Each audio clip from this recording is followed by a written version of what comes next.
Depuis plusieurs jours, beaucoup d'analystes politiques pressentaient cette démission. Après plus de 9 ans aux commandes du Canada, Justin Trudeau devrait passer la main. Il ne sera bientôt plus Premier ministre car il va quitter ses fonctions de chef du Parti libéral. Il est contesté dans son propre camp. Bonjour Catherine François, vous êtes à Montréal pour TV5 Monde. Catherine, quelles sont ce matin les réactions à cette annonce de Justin Trudeau ?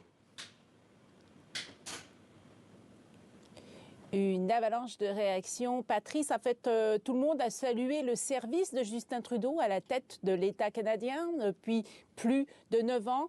Beaucoup ont dit qu'il aurait dû partir plus tôt.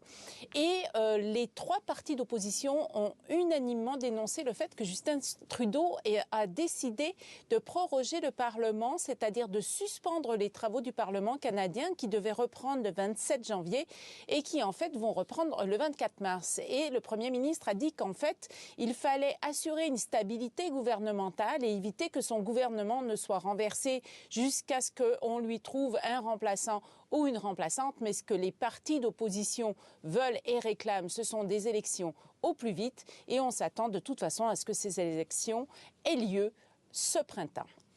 Et à l'extérieur du Canada, il y a eu 2 réactions hier qui ne sont pas passées inaperçues et qui inquiètent aussi les Canadiens, Catherine.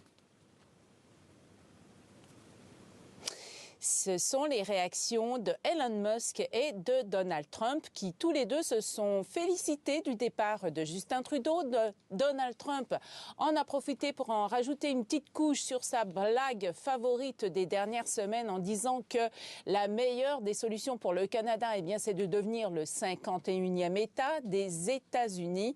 Et c'est ce qui inquiète beaucoup les Canadiens qui ne rigolent pas du tout à cette blague. Et ce qui inquiète les Canadiens, c'est que le Canada se retrouve dans une grave crise politique, en position de faiblesse, alors que le 20 janvier prochain va rentrer à la Maison-Blanche un président qui se pense super puissant et qui menace le Canada d'imposer des tarifs douaniers de 25% sur tous les produits exportés du Canada aux États-Unis.